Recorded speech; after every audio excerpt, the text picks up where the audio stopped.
I don't even know. Back then, that's really fucking expensive. This fucking bitch, the Dolly Parton of chimpanzees, she breeds and sells them. Ugh. They're really expensive. $102,000 in Today? 2024. Fuck, man. You could buy a tiny house and some land with that. I'm just saying. That is so fucked up. It's fucked up. So fucked up. It is just so damn fucked up. That's fucked up.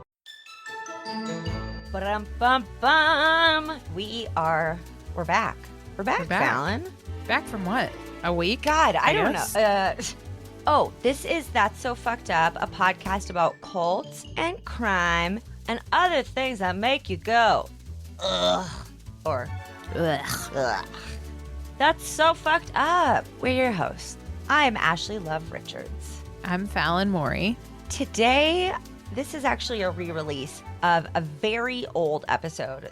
This was episode 85 from March of 2022. If y'all know, episodes up to 100 are behind the Patreon. So if you guys are out of episodes to listen to on the feed, which would be hard, there's a few hundred.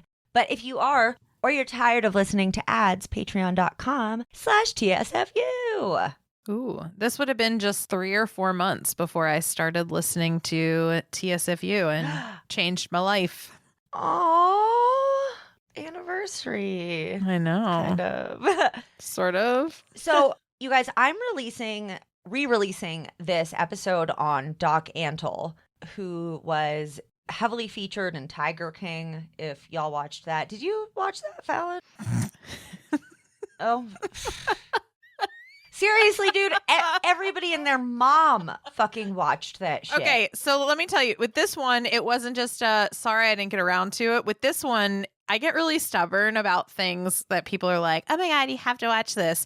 Or, oh my God, you have to watch it and you have to love it. One of my most hated movies is The Princess Bride. I said it, I'm not going to take it back, but I refuse to watch it again because people keep telling me I have to, and it just makes me stubborn about watching it. And so for Tiger King, that was the case. Everyone was like, oh my God, you have to watch Tiger King. I refused. You guys, Fallon was just doing like dicks in the air when she went. I wasn't doing it was dicks in weird. there. I was talking She was with doing my like hands. a double hand job. It was like, just, whoa, Fallon. I was, okay. I'm Trigger warning, Fallon's being super sexual. I'm part Italian and I talk with my hands, and that was my noise of disgust. Like, ugh, that's so fucked up. I'm not watching it. It looked like she was Okay, but apparently it looked like I had air dicks in my hands. Like while she was doing a double handy. Jesus. Okay, so you know what? I'm leaving. So, okay, you didn't watch fucking Tiger King, which I wasn't prepared for. Now I feel like I need to give you a slight summary, so. Ask ChatGPT for a 2-minute summary of Tiger King. Oh, 1 minute. Oh, we love ChatGPT. You guys, we do, but be nice because it's going to remember later how you talk to it. 1 minute summary of Tiger King, please. Okay, Fallon. So Tiger King was a documentary series. You know this, Netflix. And it was about the weird ass fucking world of big cat owners in the US, focusing on Joe Exotic, a very flamboyant and very interesting character. It's kind of annoying because he is an animal abuser and he's so weird that he's like slightly likable, but not, you know what I'm saying? Yeah. So he runs. You guys, there are plenty of these around the United States, too. He ran an unaccredited zoo or some shit. By the way, you guys, this is not ChatGPT. I'm kind of summarizing what ChatGPT told me. And basically, there's a lot of people all over the United States who are fucking obsessed with big cats, lions, and tigers, not bears, but, you know. And so they... It took me 3 minutes to get that. I'm here. This is a 1 minute summary that I'm making longer, but it's okay. So he has this shitty zoo where he is mean He just doesn't treat the tigers well. Nobody does. They don't treat their people who own exotic illegal animals are weird generally and don't treat them well. Also because those animals should be in the wild. So he has this rivalry with this woman named Carol Baskin who like might have killed her fucking husband. And she runs a cat rescue, but all of these fucking quote rescue places are just bullshit run by crazy people. There's illegal wildlife trading and murder for hire plots and all kinds of shit. They just kind of like lightly touch on this guy, Doc-Antle, Okay. who is one of Joe Exotic's big rivals. And he runs, I think it's called the Myrtle Beach Safari or some shit. He is a fucking asshole and an animal abuser and a cult leader. We have an interview with a survivor coming out tomorrow, you guys. So stay tuned for that. Wow. I'm not going to go into Doc-Antle since that's what the fucking episode is about, but I am going to tell you why I'm bringing it up, Fallon. Because I know you already haven't watched because I asked you. There's a new docu-series out on HBO Max right now called Chimp-Crazy, and I started watching it the other day. I don't think it's made by the Tiger King guys. I don't think so. But it's got very much the same vibes. You start off meeting the Dolly Parton of chimps. This woman is fucking insane, dude. Her name is... Oh, see, I thought when you said the Dolly Parton of chimps, you were talking about like a chimp.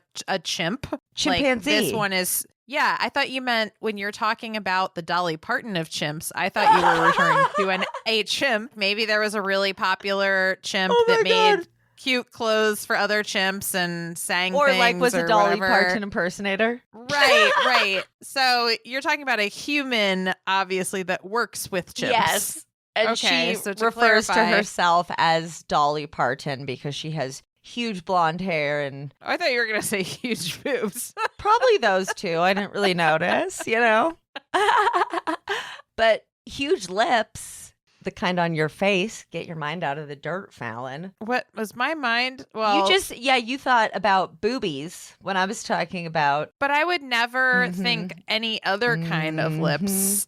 You guys, Fallon's being dirty as hell today. Okay, of the two of us, number one, I thought of boobs, but you started off the episode thinking I was doing air dicks.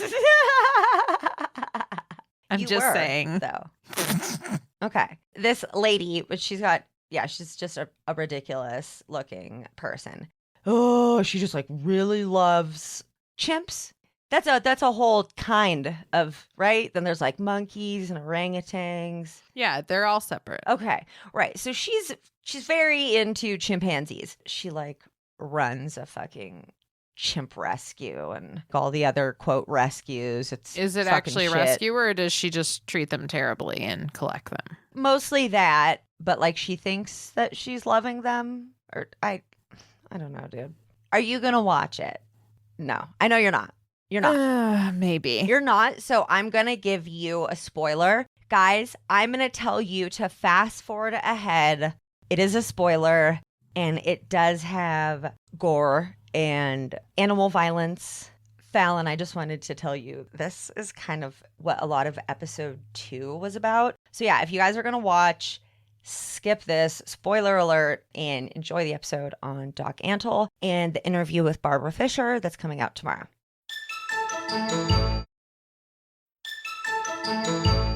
Okay, Fallon. So they feature a very intense story in episode 2. Have you ever seen how cute monkeys and shit are? And remember Ross had one on Friends and... Yeah. He had a little capuchin monkey. you know named what? Marcel. I bet that actually kicked off a bad trend. Yeah, well, that particular monkey was an actual pretty famous Hollywood actor monkey. He was in a lot of stuff. Right, but I bet you that the popularity of, ooh, somebody has I a want to own a monkey. as a pet. That's so cute. Right. Owning any kind of primate is illegal in most states Interesting. in the United States. Is it?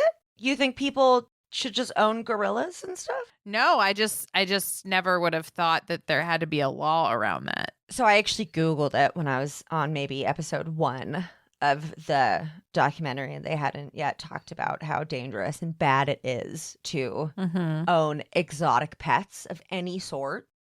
This is just a quick story for you, Fallon, about an incident that happened in February of 2009 in Stamford, Connecticut, with a chimpanzee named Travis. Such a human name. Yeah. I thought it was going to be like Bubbles. Right. Or, sport or something. Travis. Sandra Harold and her family adopted Travis when he was a baby. He was small and kind of controllable. Super cute, totally becomes a part of the family. But as he gets older and bigger, occasionally it's like, whoa, Travis held on a little too tight there. Right. These are fucking huge animals. He weighed 200 pounds at the time of his death when he was 13. Wow. I'm sure every fucking muscle in a primate's body is pretty fucking strong because they use their whole body to move, Right. So this is an insanely strong animal and highly unpredictable. You guys, wild animals, even if they grow up in your family, they're still wild animals. And there's no classes out there on like how to create. We were talking on a previous episode or maybe a later episode, depending on where in the nether sphere, but about, what was it? Crate training. But I think that was before we actually started recording. It was. Oh, yeah. Okay. So we were talking earlier, I guess, then about how easy it is to crate train a dog. There is no lesson out there for like how to crate train a raccoon or a chimpanzee. How do you housebreak a tamed squirrel? Nobody knows that because you're not supposed to fucking do it. Right. And then people think that primates are just so human-like, They are like the closest mammal or animal. Well, and we like... Are they mammals or animals?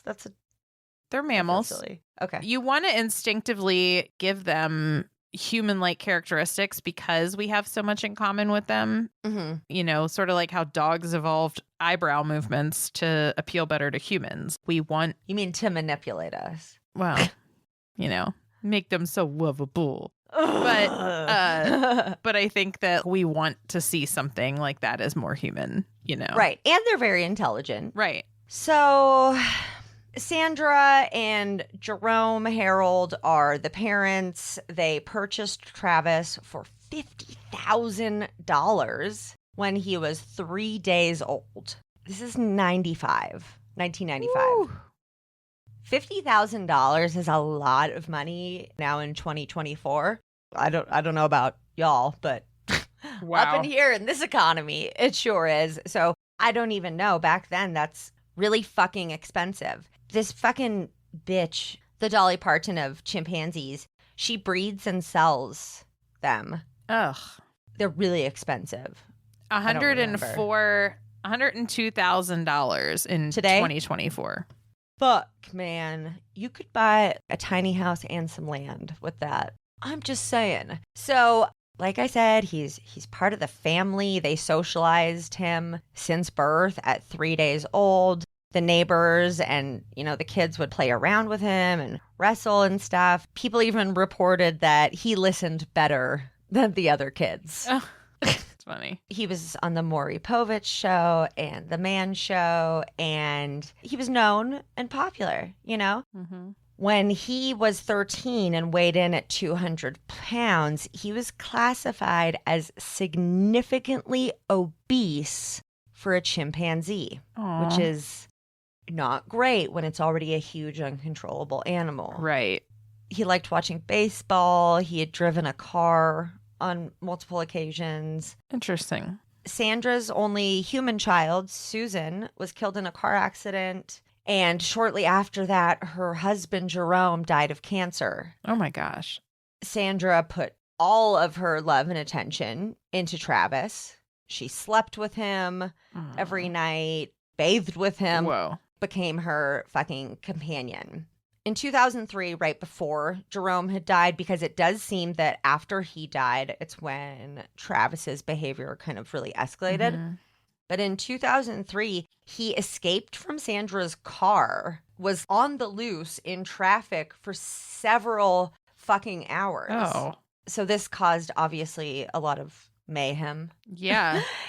Then in 2004, Jerome died. They think that the death of Susan and Jerome really fucked with Travis because Jerome was his dad from birth too. He's just kind of never the same Right. after that. Whew. Okay, Fallon. Sorry, you don't get the trigger warning. Well, you do, but you have to hear it. You guys, trigger warning for the next 3 minutes about intense shit and then animal death. On February 16th, 2009, Sandra asked her 55-year-old friend, Charla Nash, to come over, help her with some shit. I don't remember exactly. She had to go do something, and Travis wasn't really cooperating, getting into the cage. Charla had known Travis probably like his whole life. She was one of Sandra's really good friends. So he would have known her, recognized her.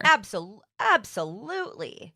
Charla arrives in her car and she's holding a Tickle Me Elmo, which is one of his favorite toys. Oh. This flies him into a fucking rage and he just fucking attacks her. Oh my God.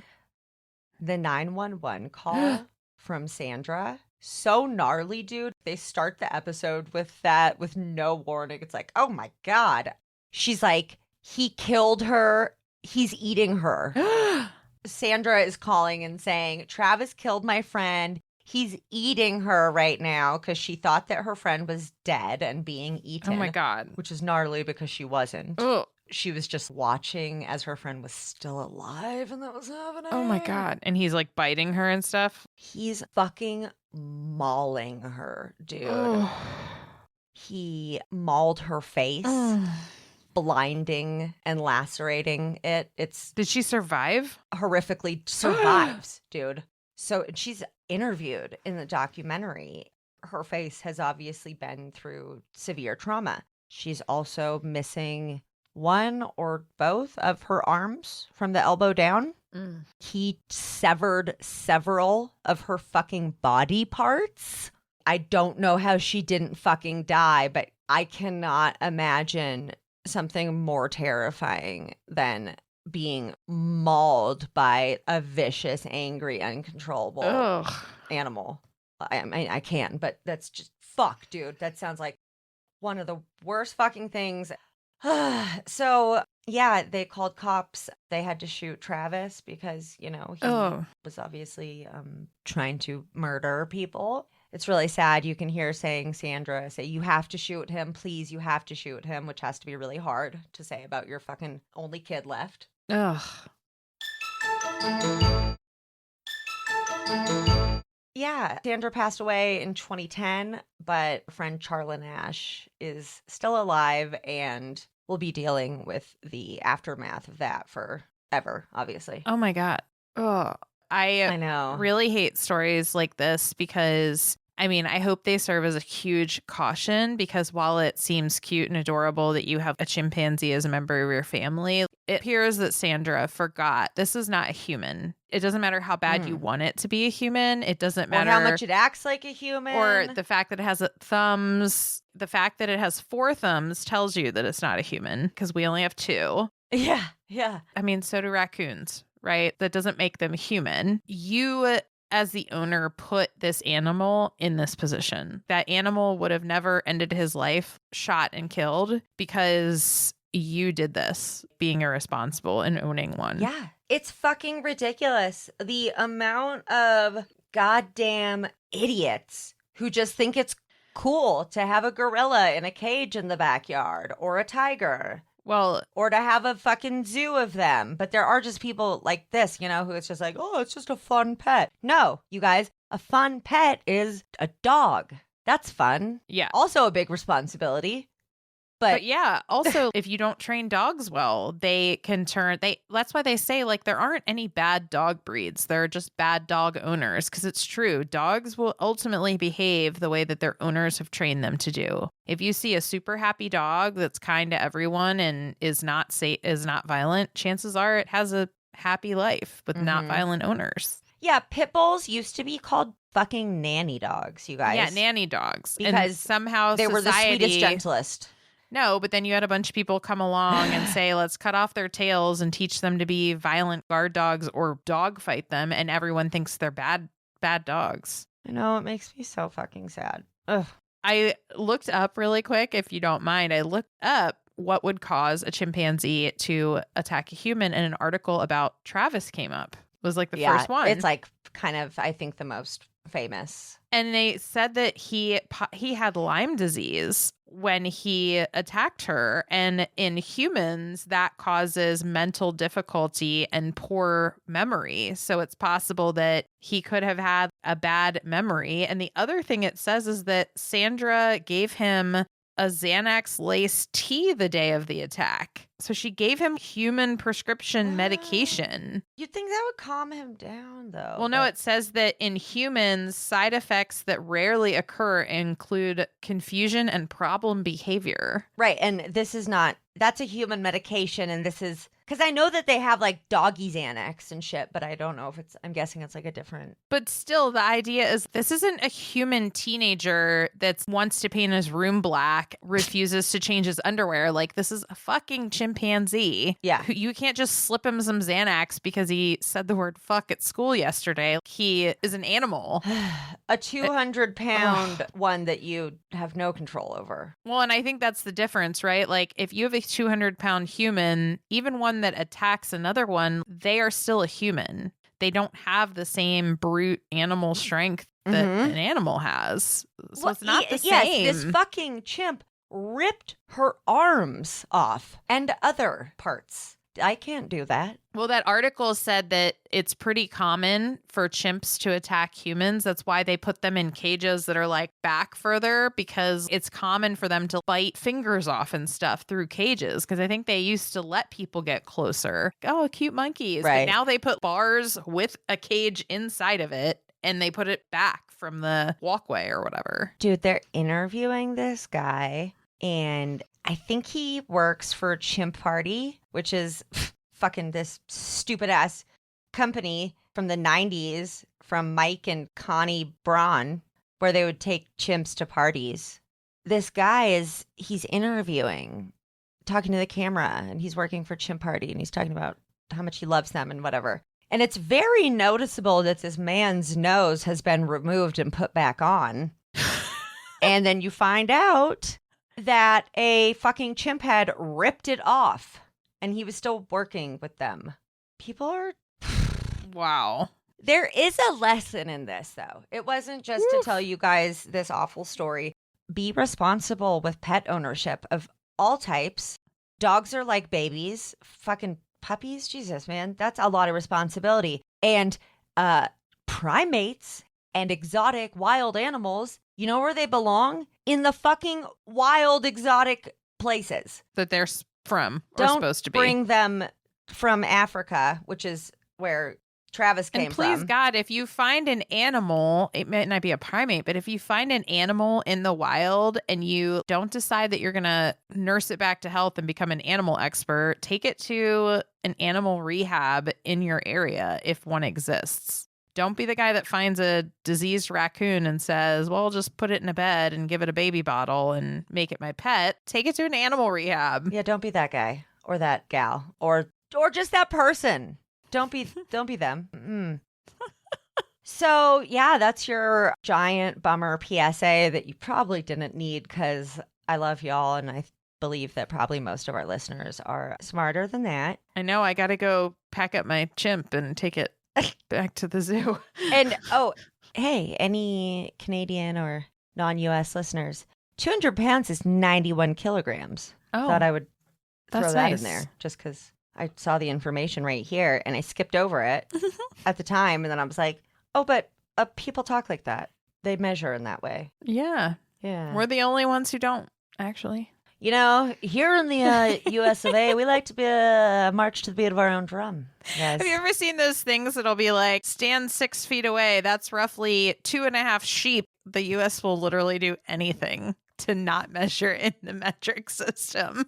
That is so funny. No, that sounds like that would have happened. That sign would be in Ketty. Yeah. You guys, we have an episode about Ketty Cabin coming up, so Yeah. that's coming. Yeah, so Well, that was happy awful. Labor Day, Fallon, because that's when we're recording. I hope you just have a great fucking day after this. I'm going to go do some arts and crafts because I'm thoroughly disturbed. So, that was so fucked up. It was. Hey, if you skipped through that story, understandable. Welcome back and enjoy this Upcoming fucking episode. throwback from Yeah. me and Cam. Yeah, I'm excited. Let's Woo! do it. Well, it's a bummer, but yeah, let's go.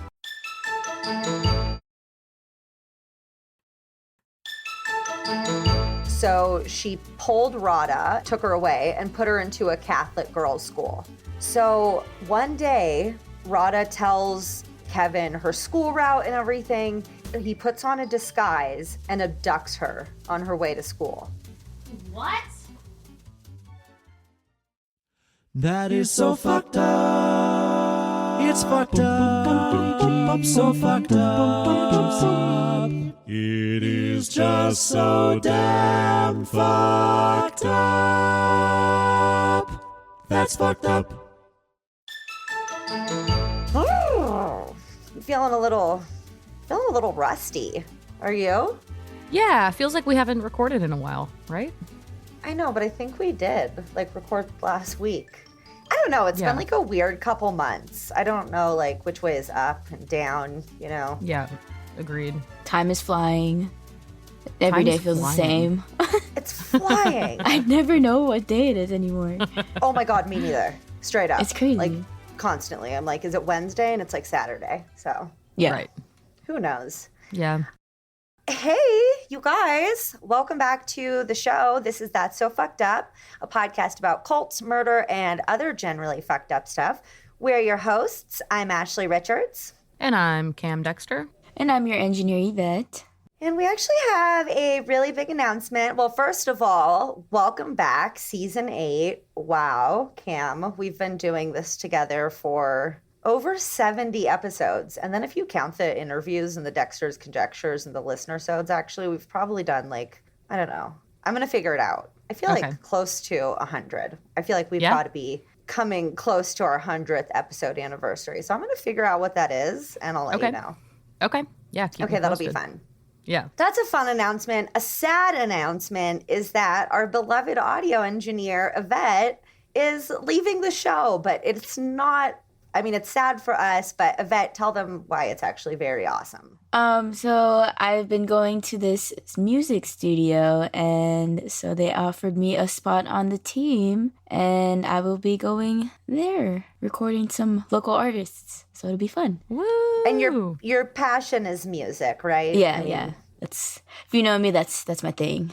If you guys saw the decor on her wall, you would know that Yvette breathes and sleeps music. Or if you follow her on Instagram, you would also know that. Yeah. So excited, Yvette, that you're going to go off and live your dreams. Thank you. But we will miss you. I'll miss you all too. I know, but we'll have you back sometime for a listener-sode or something. Oh yeah, you know? that'd be fun. That'd be fun. Yeah, just co-host. Totally. Yeah, for sure. Okay. You're not going away forever. No, we won't let you. And we're very excited to be bringing on our new audio engineer, who is our longtime super fan, Mike. Woohoo! Hey, Mike. Woo! Hey, Mike. Mike is one of the admins in our Discord. He plays bingo every episode. He sends us cards on holidays. I know you don't get those, Cam, because they come to my P.O. box, but he sends us a card every holiday. Mike's in it to win it, and he's super excited, and we're super excited to have him come on. Come on, Mike. Yeah, It's going to be dope. It's going to be Mike. dope. So season 8, we're switching things up, and yeah, here we go. Let's do it. What else are we going to talk about in the beginning of this here episode? Oh, the bingo stuff. You guys play bingo with us for a bingo. chance to win a free month of Patreon. Head over to our website, tsfuthepodcast.com, to download Cult Bingo. I think Ashley's doing a cult thing today. And you'll probably win. Yeah, so stay tuned until the end because we're going to announce January bingo winner and do our January shout-outs. Let's list some of the Patreon perks, Ash. What are they? Stickers. Stickers. People love stickers. Interview-free episodes. Interview-free episodes. That's not a thing. That's not a Ad-free thing. episodes. Ad-free episodes. That's what I was going for. Uh-huh. And interviews that are also ad-free because they're Patreon exclusive. Yeah. And Dexter's patrons Conjectures. don't have to listen to ads. Yep. Dexter's. What did we do? Last time, we fucking broke down your Luca Magnotta letter. Guys, I know. It's pretty crazy. Like, that's a reason just to sign up. It's a true story, too. I didn't make it up. Yeah, so if you listened to episode 82, Luca Magnotta, which you should have by now, or else, like, what are you doing with your life? You might know that we dangled a little carrot about Cam. But you got to go to Patreon to find out more. Yeah. No, we got to just tease that one. Tease that one out.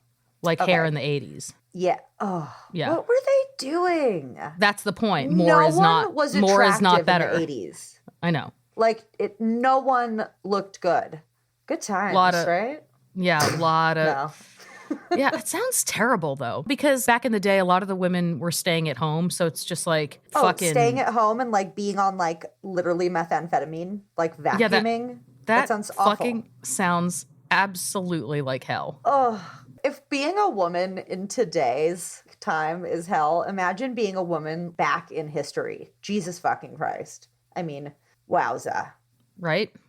Speaking of female victims, that's some of the people that we talked to in these interviews on the Patreon. Like, we talked to Anna LeBaron, who was the daughter of a cult leader. We've talked to... She's amazing. That lady's amazing. Yanya, who was also in a cult. Helen Zuman was in a cult. We've talked to a few cult survivors. There's one more bullet point for you, Cam. You can now leave us 5 stars on Spotify. Yay. So if you're an Android user, you don't have an iPhone, or you just like to listen to your podcasts on Spotify, it's kind of a new jam. They're doing it now. You can leave us a rating on Spotify. So thanks. Finally, Spotify got their shit together. Yeah, so please do that. Or on Apple, anywhere. They're very greatly appreciated, friends. So let's fucking get into it. Wow, here we go. Obviously, as you can tell by the title of today's episode, I'm going to be talking about cult leader Doc-antle. Antle? I don't know. It doesn't really matter because he's a fucking asshole and I don't really care about getting his name right. And I'm going to refer to him as Kevin throughout the rest of the episode because you'll see why. Is that the guy who has like a ponytail and wore the hats in all the interviews and like always had a safari shirt on? Yes. I fucking remember. Okay. I'm interested. Yep. Also, you don't even know. You just opened a big can of worms before we even get into this. There will be like a thorough rant on owning exotic pets at some point. I could just start with it. Cam was I might be quiet today. She's like, but first of all, no, you can do it when I do a stat. If you fucking own a cat, like I will come for you. Like I'm not a gun owner or a gun user, but like I'll come for you. You're going to rant at a stat that I'm going to give you in a minute. Like, you're not going to enjoy it. I don't know. I'm like going to fall apart. I'm just kidding. Go on. Thinking of wild animals in cages. No, it's... Cam's like, I will find you. I will kill you. I have a particular set of skills. When it comes to captured animals. Yeah.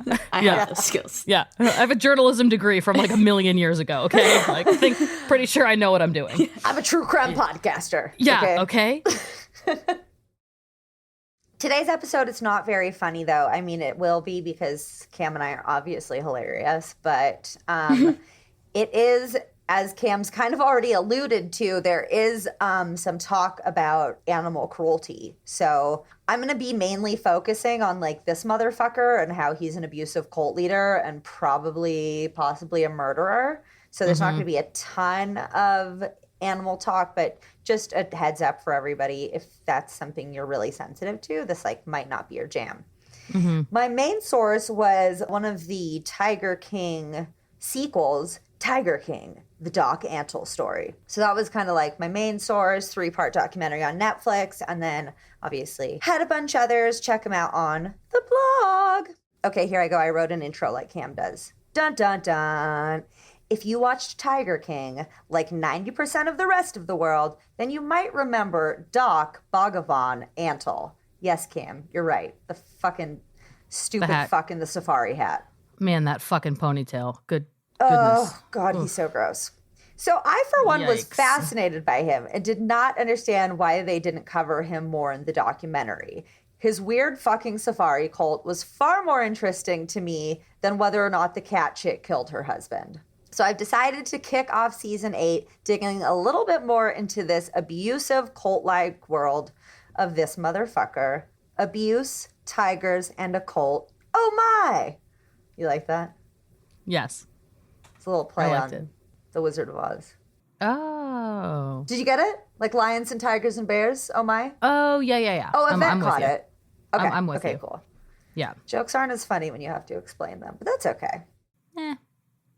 So, Joe Exotic, if you guys remember from Tiger King. Did both of you watch Tiger King? Let's first get that straight. Obviously, Cam did. I did Yvette? not. Oh, okay. Yeah. Okay, well, the subject of Tiger King was this guy, Joe Exotic, who had a, quote, zoo. There's a bunch of privately owned zoos in America that are just horrific fucking animal abuse facilities that like these stupid ass fucking tourists who like don't know how to use Google keep going and supporting. Anyways, so he said that his biggest inspiration was this doc-antle-podcast character.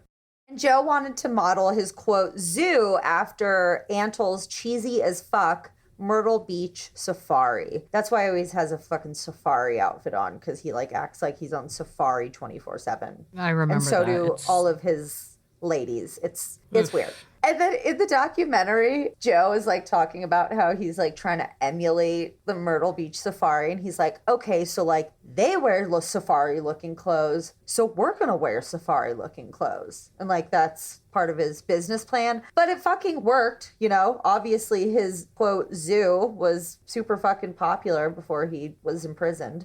Oh, and I Sure. think it's still being ran by that fucking like douche lord who only wears Ed Hardy. Oh, yeah. Yeah. You know, remember that guy? I couldn't do the updates. Yeah, I watched because everybody was doing it. It like hit during the pandemic. I watched it, and then by the end of it, I was like, "This is just depressing." Like it was super heavy. It's kind of like how I feel about Euphoria. Everybody's like, "Oh, the show is so fucking raw and like so fucking good," and it's like, why aren't there more shows? You know, watching a group of kids who grow up in the woods doing like cool, like fucking awesome, like living in They're nature. Like, it's like is it kids doing drugs in the city? I haven't watched it. It's just 'Cause it hardcore looks drug depressing. use, highly sexual, which is tons, What the fuck? super, and everyone is like fucking, I don't even know, like the level of glam and like, I'm like, Ew. Nobody in high school dresses and looks like what that. the fuck? I'm I like, know. look at these people. They're all absolutely gorgeous. So Yeah. obviously, Of but it's course. just, HBO. yeah, it's, I don't know. That's actually triggering to me because as a teenager, I did a lot of drugs and I had a lot of sex. And looking back on it, like, I think it's really fucking sad that I was doing that stuff at that age. Yeah, people post that they relapsed because really? they watched the show. I watched 10 minutes and I was like, not into it at all. Yeah. Yeah. I didn't even, I skipped a couple episodes doesn't because everyone was sound like, oh, glamorous. season 2 got like so much better. So I tried watching it and I was like, it's still like a depressing, weird like thing that it's very intense. it's yeah. so intense. Yeah, I don't want to watch that. Yeah. Yeah. It's It's no. funny because like I'll fucking like research this shit all day, but like I don't want to Yeah. watch that HBO show. It sounds triggering. But this No. guy, like, you know, doing all his jams, I'm like, sure. I don't know. It's Yeah. so weird, like what triggers us, you know? Mhm. Oh, by the way, just really quick, I wanted to tell our listeners because I think it's fucking hilarious. Cam recommended or said at least that this movie Starry Eyes, like recently in an episode, Cam, you were like, yeah, this movie Starry Eyes, like it's not that bad. Yeah. One of our listeners reached out via email and was like, I'm halfway through this and I'm cursing Cam because it's so fucking scary. It's a great movie. It's fucking fucked up. Did you watch it? I was going to watch it with my friend and he was like, dude, if Cam recommended it, like I can't. It means probably that it's too scary. No, I think you even said like this still terrifies me to this day, but you said it's No, really that was good. Audition. Audition still terrifies you, not Starry Eyes, right? Yeah, no. Starry Eyes is just really fucked In up. your mind is okay. Audition haunts my fucking nightmares. Like Yeah. that film. And part of me wants to watch it because of like what that you did it, but like you tell me not to, so I'm like, okay, I'm gonna listen. You know, it's such a slow burn. Like, I don't think everybody feels the way I do. Because for me, especially like the Japanese, the Korean, Chinese horror cinema is just like, there's nobody who does it better, in my opinion. So it just, the way that it cranks the tension, for me, the dread I just feel as though I'm in a ship that's just heading to, like, I know it's heading towards something absolutely fucking terrible. And it just kind of pulls you. Yeah, and it just pulls you along. It's not like a jump scare thing. It's not like the Babadook where like something's like jumping out of the cupboard. It's like you're just going, whatever this is, whatever's coming down the pipeline, I don't fucking like it. I don't want it. It's fucking amazing. But it's the scariest thing I've ever seen. Yeah, no, but some people might not find that terrifying, is what I'm saying. Some people might find, Saw, where it's just torture porn in your face. That's it's totally different from that. Yeah. Yeah, I don't find The Conjuring very scary. If that's like, I'm a no-go on all that. Yeah, I refuse to watch The Conjurings ever again. The first one is the scariest ever, followed by Hereditary. But that's enough about scary movies, because this fucking guy is a scary movie in himself. I know, let's talk about it. Right, so Joe Exotic opens this fucking zoo with safari clothes, and it's big. And he also very much looked up to this fucking Antle dude. And obviously, Doc Bhagavan Antle, he has Bhagavan in his name, which is it's the same as Bhagwan, like Bhagwan Sri Rajneesh. So it means like fucking the blessed or fortunate one in Hinduism. Oof. So obviously, like, he fancies himself some sort of guru. And Joe was like, well, if he's some sort of like fucking spiritual leader, then I want to be one too. So he literally started a, quote, non-denominational church called the Temple of the Beast. He did, before he was imprisoned, he did weddings, Cam. He's an ordained minister. Yeah, this is, if you look up megalomaniacs, this is like what you'll find in the dictionary, is this type of person. A master of wild animals, and, it's just fucking, ugh. Ugh. Yeah. Grow up. Seriously, Grow the fuck boys. up. Jesus. Yeah, I can't. So, okay, here's a time for Cam to rant. So actually, we're going to take a quick commercial break because I'm going to throw out some stats. Cam's going to rant. So we'll be right back.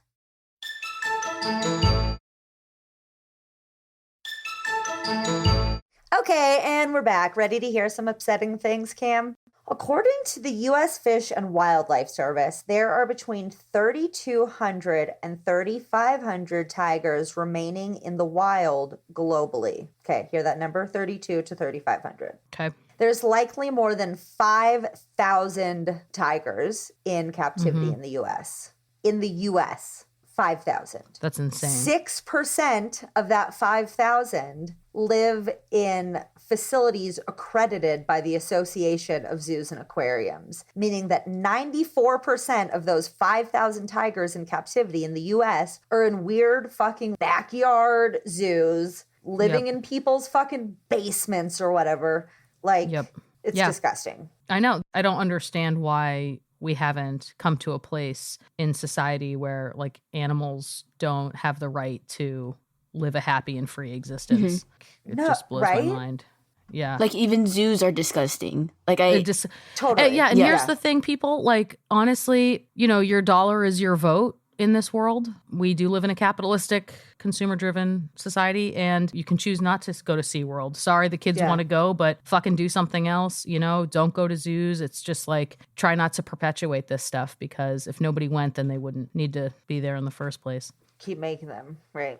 Actually, what are your opinions on aquariums? Well, I think that's a little bit different, because if an animal is injured, often they'll bring it to an aquarium and it can get rehabilitated there.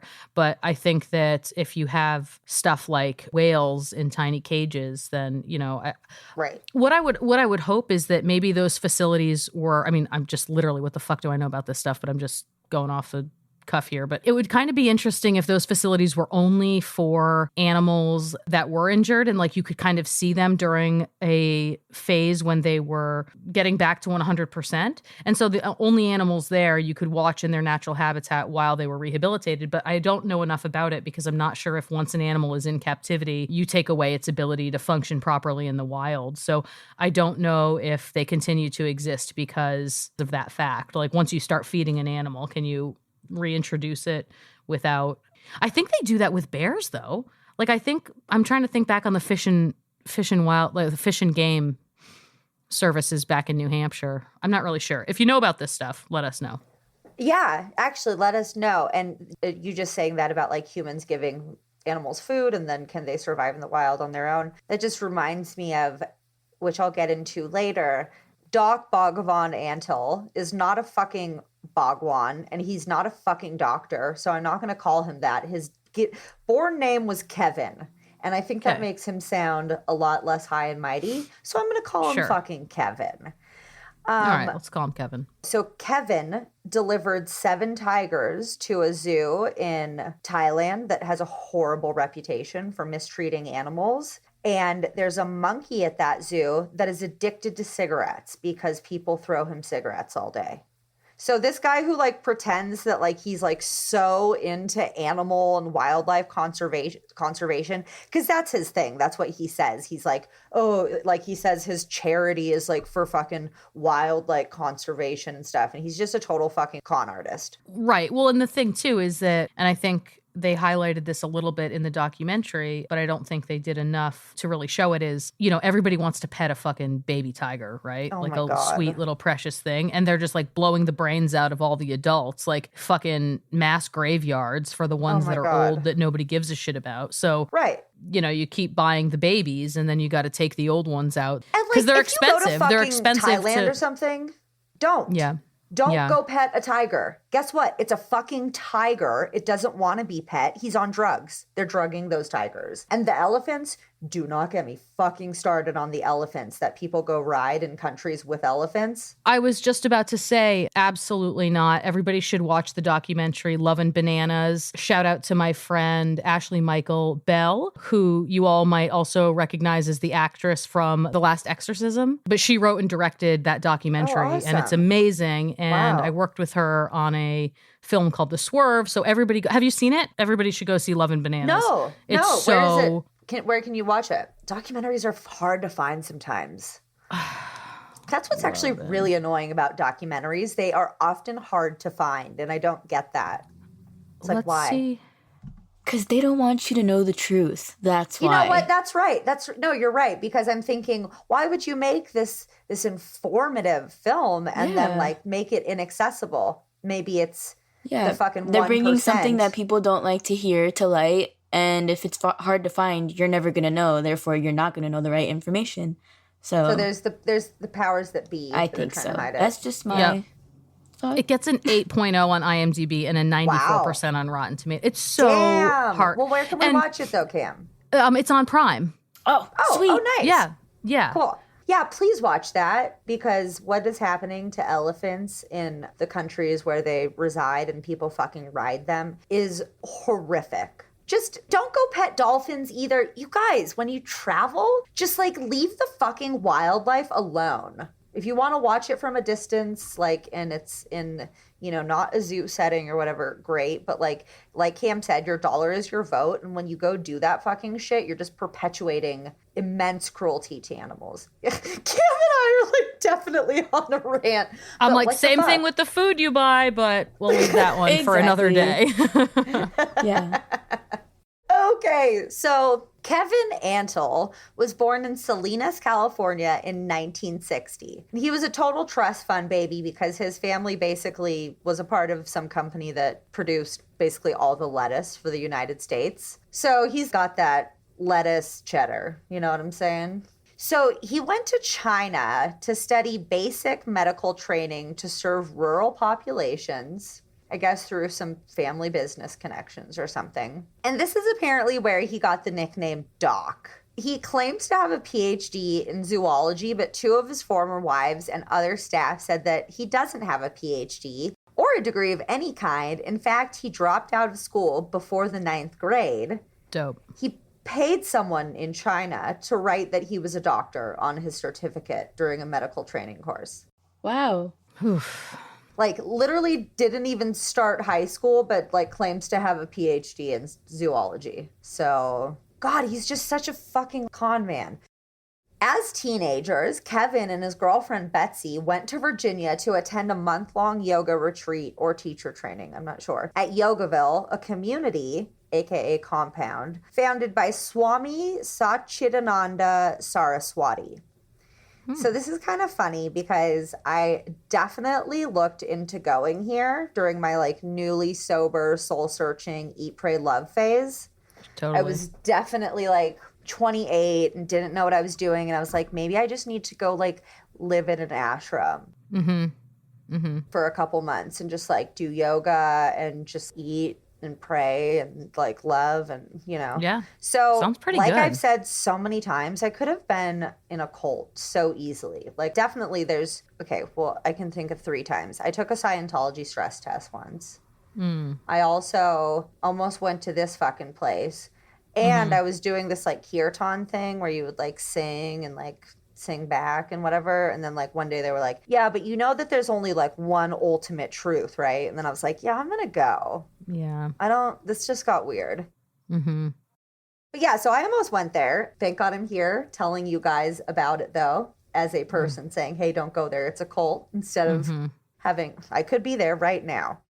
So Swami, the Satchidananda, the guy who runs Yogaville, gave the opening speech at Woodstock in 1969. So he definitely had some fucking street cred. Woohoo. I brought this up during the Bhagwan Sri Rajneesh episode, but it was basically the Beatles who brought all these yoga gurus to the West during the 60s and 70s, because the Beatles went over to India and found themselves a guru and did a bunch of fucking drugs and like basically were like, getting a guru and practicing yoga and shit is fucking dope. And that's what kind of started the movement of all these fucking gurus coming to America and kind of becoming celebrities, essentially, you know? Sure. So Kevin worshipped the fuck out of Satchidananda. And Kevin and Betsy got married a little bit after that retreat and changed their name to, well, Betsy changed her name to Brahmi, and he changed his name to Sri Mahamayavi Bhagavan. And Swami actually gave him that name, and they became really close friends. So this like really built up Kevin's God complex, you know, that he was like super fucking tight with this really famous guru, and that very famous guru had given him the fucking Bhagavan name. So he's like, God complex, what up? I'm going to check in with Bingo really quick because I feel like I'm definitely like crossing off a lot of fucking shit already. Okay. And I just want to make sure I'm on this. You guys be playing Bingo because you're going to win. Just bingo everywhere. The whole fucking board is lit up already. Okay. And we're like, just started the story. So yeah, he definitely like is already starting to develop this total fucking God complex. And he spent a lot of time at Yogaville. He would go to retreats and fancied himself quite the magician, Cam. He was like this hot yoga magician that all the chicks were like, oh my God. He totally had like one of those big handlebar stashes and was just like doing like magic with tigers. And like all the ladies were just swooning hard. Oof. It's hot. It's really Yeah. hot. It's if too anything hot to gets me handle. going, it's magic. Magic tricks. Magic Our tricks. what's up? Our what's up? Ooh, panties wet. You know that we have the place, the Magic Castle in LA. LA, what is that, a sex dungeon or something? It sounds seedy. Yeah, they just had some weird shit go down. I forget what it was. Well, the Magic Castle sounds like it belongs at Disneyland. So if it's not at Disneyland, I feel like shady things are going on. Yeah, it was a while ago. I can't find it. Never mind. So I don't think he was hanging out at the Magic Castle, but he was definitely like putting on fucking magic shows left and right at Yogaville. And he was like kind of a fucking celebrity there. And he definitely used Yogaville as a grounds to prey on young girls. He denies this, but he is an ephebophile, which is a little bit different than a pedophile because it means that you're attracted to young girls between the ages of 15 and 19. And Doc really likes his gals right around 14, 15. That's what he likes. Yeah, gross. Yeah, gross, for sure. Totally gross. I still call that, like, that's still pedophile in my Yeah, you're my still brain. a fucking pedophile. Like, that's just like the, DSM term or whatever. Yeah. You want to break it down by age. Yep. His tigers and his elephant Bubbles even led the opening ceremony of the Virginia location of Yogaville because there was 2 others in California and Connecticut. So kind of a big deal at Yogaville. Don't even worry. And Yogaville was basically like a fucking cult. Satchidananda, the fucking guru, was abusing a lot of the women. Shocker, that hardly ever happens with like gurus. Right. They had to wear certain clothes. They could only eat certain food. And he preached obedience, selfless servants, and living in poverty. But he didn't have to abide by any of those rules because he already reached enlightenment. I'm just fucking hitting these bingo squares like there's no tomorrow. Go, Ash, go. What about you guys? I'm getting there. I'm really close. We sound like we're talking like I'm getting there. I'm really close. Are we about to like have a show orgasm, Cam? Oh, sure. Hashtag TSFU. Hashtag show orgasm. Whoop, whoop.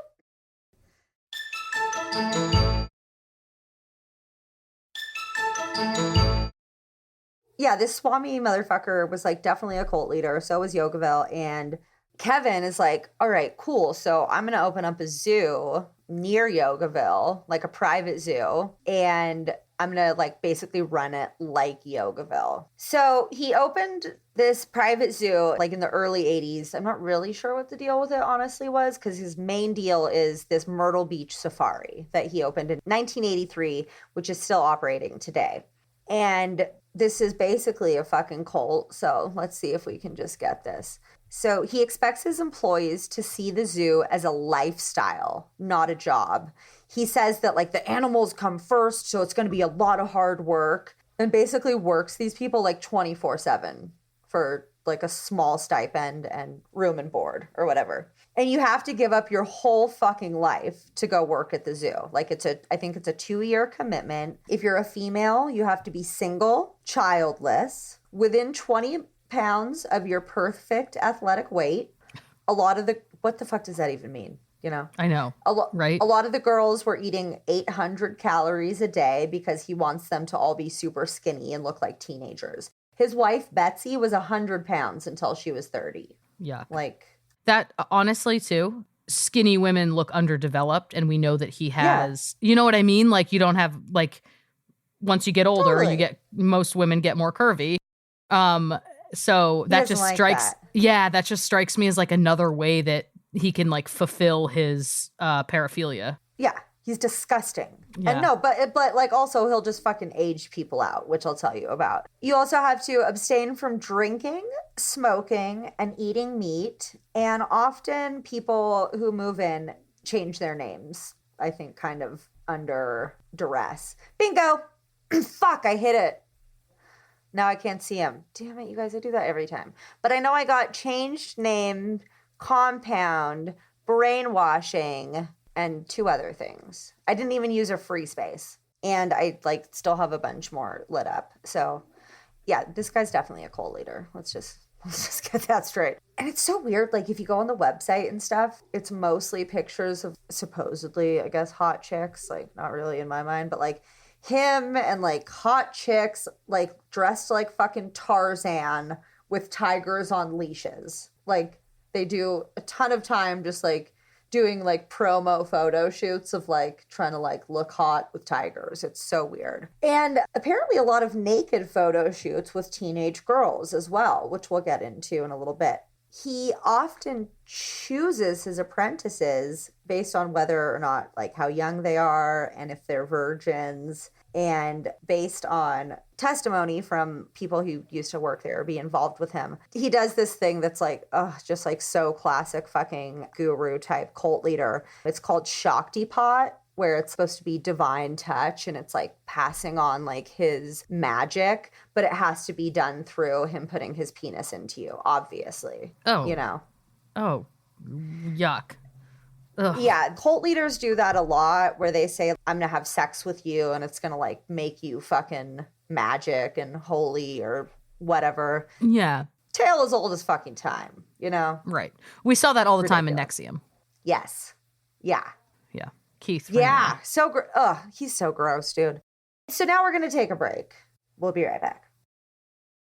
Okay, we're back. Like in many cults, the women and men are treated very differently. Although, don't get me wrong, he definitely asserts his dominance over the men and makes it so that his word is the final say. Mm-hmm. And so, like I said earlier, he married his high school sweetheart, Betsy, first. But then when he was 22, he started a relationship with a 14-year-old named Samati.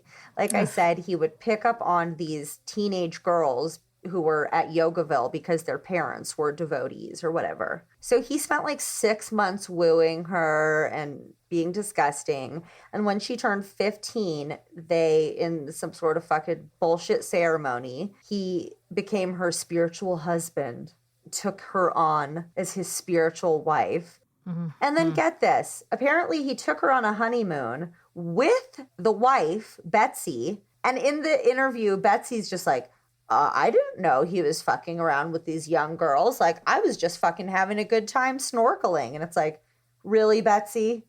You and your husband and a 15-year-old girl just go on like a random tropical vacation and he spends all her time with her and you're just snorkeling, but like nothing's going on. Also, this poor woman, Betsy, you see her in the interviews and she's just like obviously so fucking traumatized. Yeah. And like her life has just been so fucked by her involvement with this man. It's very sad. Yeah, I definitely think you'd have to be like a person who is a little bit delusional to survive living with somebody like that, you know? Oh, totally. So like she's probably in survival mode.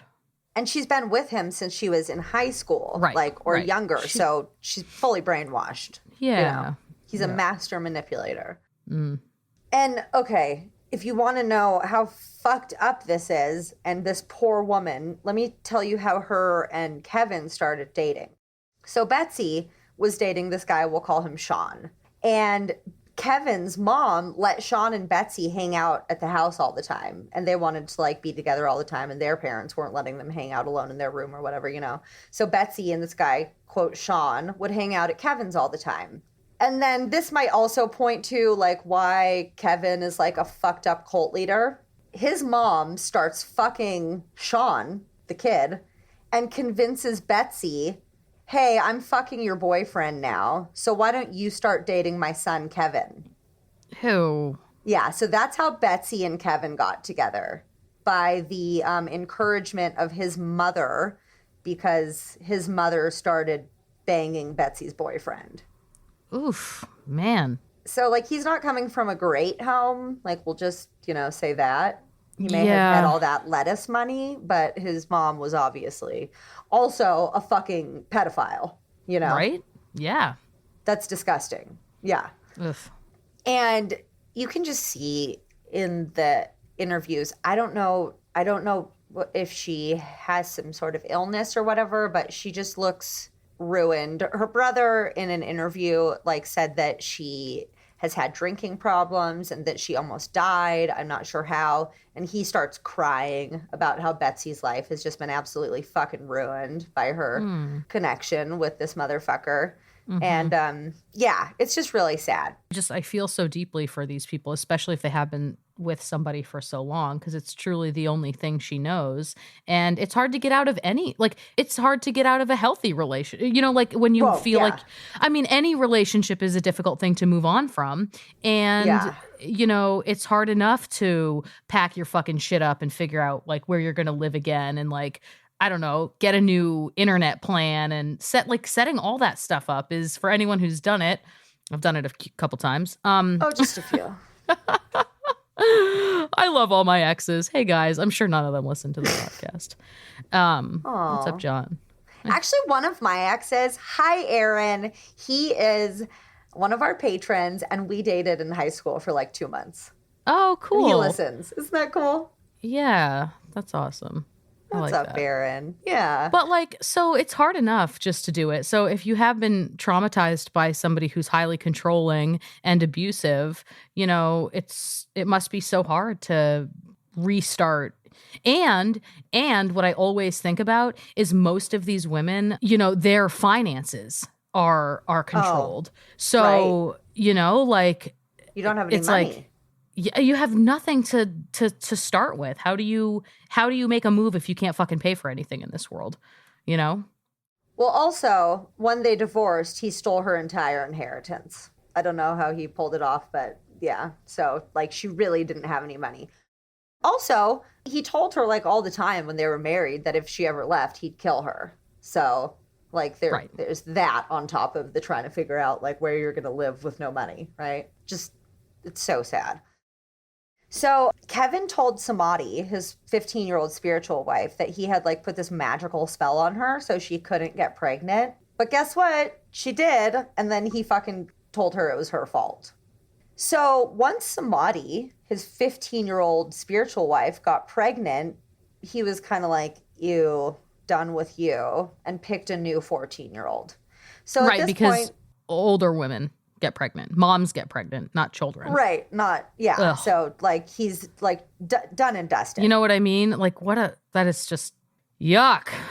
Samadhi lived in a fucking tent behind Betsy and Kevin's house. So while he was telling Betsy, if you ever leave, I'm going to kill you, he was also having Samadhi live in a tent behind his house and verbally abusing her and also physically beating her. He broke 2 of her ribs once to get her to shut up. So yeah, just these women that get involved with him. It's really sad. Although this next woman, Radha, actually, she's kind of a badass bitch. Not saying the rest aren't, but he met her when she was 11 or 12. And, you know, her mom was a devotee at Yogaville. And so she met him when she was 11 or 12 and apparently was like very enamored with him from that like young age.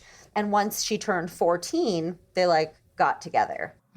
And her mom was super not cool with this. So she pulled Radha, took her away and put her into a Catholic girls' school. So one day, Radha tells Kevin her school route and everything. He puts on a disguise and abducts her on her way to school. What? Where'd you go, Cam? I'm plugging my phone in right now. What? What? That was me underneath my desk plugging my phone in. Yeah. So he abducts her, 15 years old. But like it's a planned abduction. She's a part of it, right? So Radha's mom immediately calls Kevin. It's like, I know you fucking took my daughter. Like, where is she? And he's like, I don't know what you're talking about. She probably ran away, like whatever. So he puts her in a hotel on the outskirts of DC. And she like at 15 years old lives in an Econo lodge for like a month by herself. And I guess at this point he must have divorced Betsy legally because they forge her dad's signature and get married. Oh, man. Legally. Yeah. That is terrifying. So he legally marries this 15-year-old when he's like 25, 26. And Radha called her mom and said like, hey, we're married now. So her mom. What state is this in? Where are they in? Virginia. You can get married at 15 in Virginia? I guess when was this? The 90s? Maybe was this the 90s? Maybe they even like cross lines into a state where they could do it. I don't know. But yeah, with a parental signature, wherever they did it, he could marry her at the age of 15. And they forged that shit. Wow. And it's fucking sad because Samadhi, with her fucking, child that she had with Kevin, is, I don't know what's going on with her, but she's not being treated well. Well, this other chick, he brings her on, and now she's like his legal wife. And I feel so bad for Samadhi. She just must have been like what the fuck? Like, why am I the dog food on the side all the time? You know, like spiritual bullshit wife. And then Radha becomes like, you know, the real wife or whatever. And then she's like his real like pride and joy and what he shows off and stuff. She was, you know, a gorgeous young girl. Mm-hmm. But at the All age right, of a little update. Hold on. I had to look this up. Okay, in Virginia right now, you have to be 18 to get married without parental consent, unless you're emancipated by the court. Now, if you're 16 or 17, you can get married with parental permission. But if you're 15 or younger, you cannot marry, even if a parent agrees or consents to it. So it must have been 15 back in the day, and then they upped it to 16. Or they just lied. I mean, I know that some of these places, it's like, they're like, hey, just get us married or whatever. Yeah. I think underage marriage happens more often sometimes than we think. Ew. Yeah, probably, especially if you're in certain states. But anywho, when she was 17, he told her that he had been attracted to her since she was 11. And this freaked her the fuck out. She was like, dude, what? Like, she was like kind of cool with him being attracted to her at 14. But when she found out that he had been like holding a flame for her since she was 11, she was like, dude. And she fucking like dipped. He was at a Renaissance fair or something because like this guy's also like the dorkiest fucking motherfucker ever, like walks around looking like Tarzan and like going to Renaissance fairs, like it's his job. It's just like, okay, cool guy. So when he's like off at a Renaissance fair or something, she like dips, takes all her stuff, takes a bunch of money, and she found a vibrator in the dresser drawer that like had not been there before. So obviously like he was using it with some other chick or whatever, you know, and she turned it on, put it on the bed, and like fucking pieced out to California. So she was one woman that escaped somewhat unscathed. Obviously not. She probably has a lot of fucking trauma from being abducted at the age of 15 and, you know, manipulated into marrying a cult leader as a teenager and whatnot. But like she was actually able to like get out of there. So that's good. Also, one of his 15-year-old followers, Sachi, was basically forced into a relationship with a 30-year-old that she didn't want. So he's like sexually abusing girls left and right, fucking handing them off to other followers. It's disgusting. And he claims that this is polyamory, but really he's kind of more running a fucking harem. Right. Because get this, he apparently now has had, I don't understand his fucking partner timeline. I can't. It's too crazy. But apparently at this point, he has had 3 steady partners for the last 20 years named Rajni, Moksha, and China. And they all change their names and they all wear fucking matching medallions.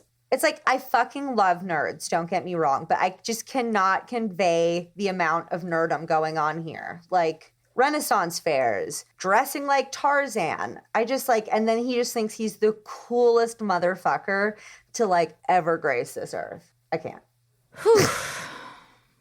Yikes. And no offense if you like Renaissance fairs. I mean, that's cool, yeah. But let's be honest, like you're probably a fucking nerd. But that's cool, man. I am too, like in different ways. So go nerds, really. But fuck this guy. So he has 4 kids as well. He has 3 daughters, Devi from the first wife, Betsy. Then he has Tilakam from his underage spiritual wife, Samadhi. And then he has Tawny and his son Cody from his 3rd wife, Dawn Thurston. So I'm guessing after Radha ran off, they divorced. And then he married this woman, Dawn Thurston, who I really didn't find out any information about, other than that she was the mother of Tawny and Cody, who are still very involved with the business. And she died in a car accident at the age of 29. And so it's weird because Betsy is super like out of the cult. Samadhi is very out of the cult. Dawn is dead. But Devi, Tilakam, Tawny, and Cody are all still very involved in the fucking safari business. Tilakam and Tawny actually ended up getting indicted on misdemeanor counts of cruelty to animals when their dad got in trouble. So the family cult is still very strong. Yeah, it's hard. I can't imagine, I think it's one thing to join a cult, but it must be entirely another thing to be born into one. Oh, totally. Mm-hmm. And then when your father is essentially like some sort of incarnation of God or guru, like, and he tells you that your mom's fucking crazy, like, you're probably, yeah, I mean, it's fucked. And on that note, we're going to take one more commercial break and we'll be right back to wrap up the story. Be back.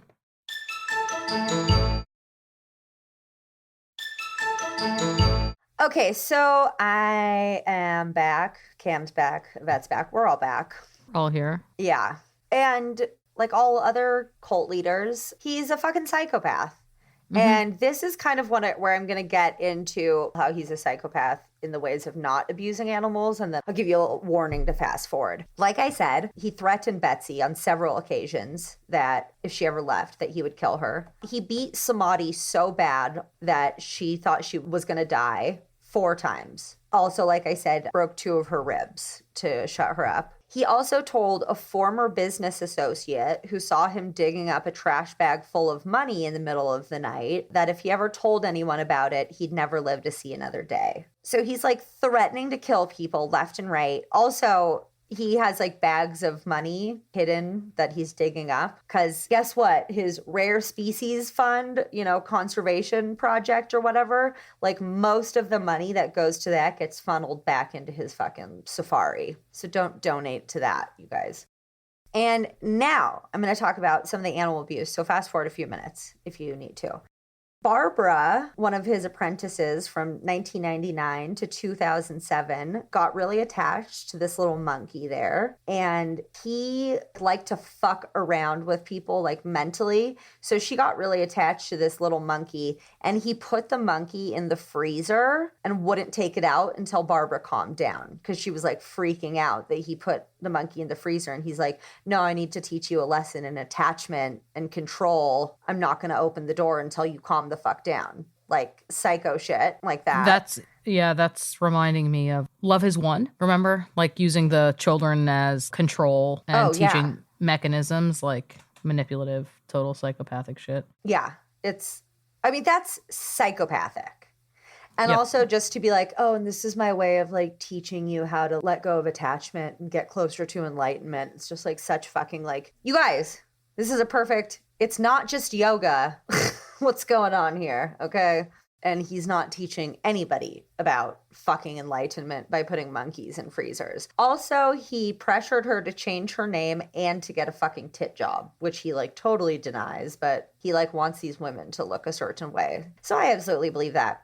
Also, he breeds a fuck ton of tigers and sells them to other privatized zoos and shit. Like he said, he took 7 of them to that super shitty zoo in Thailand. And like you said earlier, I'm pretty positive, and Joe Exotic said this, that he's breeding tigers and then killing them once they're getting to an age that nobody wants to take pictures or pet them. So it's like, yeah, everybody wants the fucking photo op with the baby tiger, but then it just becomes another fucking tiger to feed, And guess what? Tigers grow up. So Barbara said that she once saw a freezer full of tiger cubs.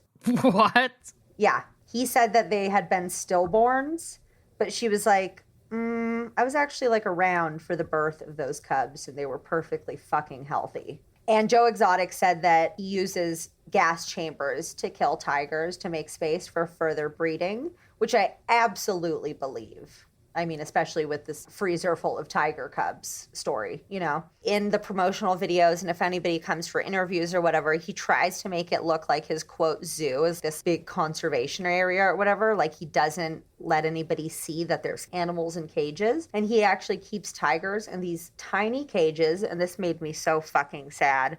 They get so bored that they're just pacing back and forth that their paws get bloody and they have to rinse down the blood from the cages once a day. That just made me so fucking sad because they're smart social animals. So they're literally pacing back and forth, making themselves fucking raw and bloody. Yeah, I don't know why this stuff isn't illegal. Like, why is this allowed? I don't understand it. In some states, it's easier to buy a tiger than to adopt a dog from a shelter. I don't get it. It doesn't make any sense to me, like why there's not more regulations. Yes, thank you. That's it. And finally, back away from animals. Welcome back to anybody who fast forwarded. Probably a murderer. They focused a lot on this in the 3rd episode of Tiger King, the doc-antle story. He had an apprentice named Mark Topping, who was like basically his fucking number 2. He changed his name to Mitra, and Mitra was basically almost kind of an equal. Although obviously nobody's an equal to Kevin because he's always superior. But they had a fight one night, and the next day, Kevin looks super shaken, and somebody asks him what's wrong. And he says that Mark had slipped at the top of a waterfall and fallen. Weird, right? Yeah, that's pretty bizarre. Because Kevin owed Mark tens of thousands of dollars. Also, at this point, Kevin had discarded Samadhi, and Mark asked Samadhi out on a date, and they were planning on doing that. And then, like, all of a sudden, he's dead a couple days later after going on a hike with Kevin. Yeah, Nope no? to all that. Like, I'm going to say nope. Yeah. And Kevin didn't go to the funeral after this guy was like apparently his fucking best friend, like right-hand man for years. He didn't show up at the funeral, which is also like a super sketchy look, Kevin. You know, like seriously, if you're going to murder somebody, try to cover your tracks a little bit better. Sure. But the good thing is that somehow, after getting 35 USDA violations for mistreating animals, he was indicted by a grand jury in October 2020 after a months-long investigation by the Animal Law Unit of the Virginia Attorney General. So the charges included felony wildlife trafficking, misdemeanor animal cruelty, and violations of the Endangered Species Act. And prosecutors say that he carried lions, I'm guessing like across state lines or something, in a cruel, brutal, or inhumane manner so as to produce torture or unnecessary suffering. Disgusting. Luckily, a trial date is set for July of this year, and I really hope that he fucking gets his and ends up going to prison and like getting raped in his ass for the rest of his life. Nice. Yeah, that's my hope. Yeah. And that's that. That is that. Cat in the Hat. That's a wrap. That's a wrap on episode 85. 85. Yeah, I do fucking interrupt. You're like in the middle of saying episode 85, and I'm like, 85! Oh my God. That's shaking her head too. I'm sorry, you guys. I don't know. I think I just like, can I blame it on childhood trauma and say that like I wasn't heard as a child? No, too late for that. I mean, you know, we all got to work through our issues. I'm like, can I blame it on that, or am I just an interrupting asshole? I don't know. We'll figure it out. I don't know either. Yeah. It's a mystery. Yeah. It's complex. People, right? I mean, I'll tell you what. Hell is other people. Wait, did you make up that saying? Because I remember you said that last time. No. Oh, okay. Definitely not. No. I don't know who said that, but it is though. It is. Yeah. But that's why we're like podcasters who work from home and, you know. Sure. Yeah. Try to be with other people as little as possible. You know, I like being here with you guys on Wednesdays. Some days I'm surrounded by people and some days I'm not doing much. You know, it's kind of nice. Yeah. Well, it's probably nice because you like go do your film thing. And then with this, you just like kind of do your own thing. And then we just all like hang out and have fun for a couple hours on Wednesdays. It's true. Like after I wrap a project or whatever, I'm definitely looking forward to, that's like, I dangle that. I'm like, I can't wait to just like, because it's good. I like it a lot. And then I get overloaded and I'm like, okay, I'm done with this for a while. Wrap a project. It's tons of work. Gonna take some time and not do that for a little while. And then I'm like, I should go back to doing that. It's kind of like do that again. I think I'm going to do that again. Yeah. I like that though, that you can just go back and forth, you know? Yeah. A little bit. You know? Yeah. We're trying to get podcast rich. You guys. I know. Let's subscribe to Patreon. Let's go. Here we go. Are we going to do some shout outs? What are we going to do here? Let's fucking do it. Let's fucking do it. January shout outs. Thank you to our patrons, Elizabeth, Aaliyah, Abby, Johanna, and Stacy. Woo! Yoo-hoo. Thank you. Thank you. Gals. Thank you, guys. Thank you, gals. Thank you, people. Guys and gals. People, yeah. We got a hot review. Yep. Ooh, baby. One hot review. Yes, we from did. Linsbo1.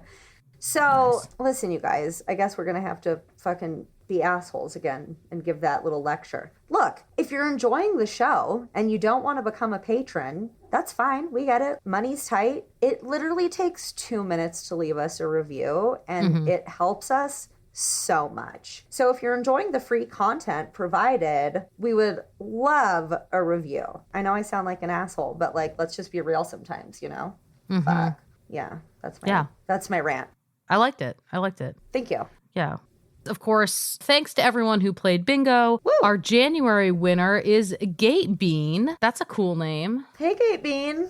Gate Bean. You just want a free month of Patreon. Yoo-hoo. Woo! So much good stuff coming up for you with that, along with that name. I mean, you are winning life. And Bath Salts, also a good name.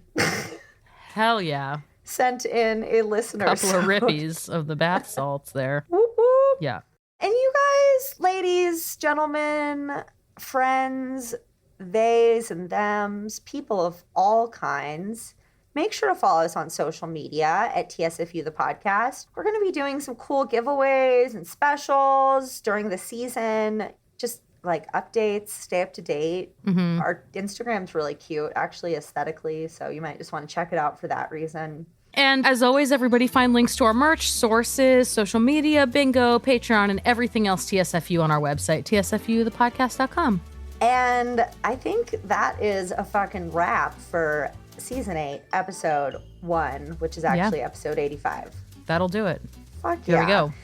So remember, friends, it's not a cult, it's just a podcast. But really, Stop going to zoos. your vote is your dollar, and don't go to zoos. Bum bum bum bum bum bum. That's fucked up. So fucked up. Can't you see? It's just really fucked. That's fucked up.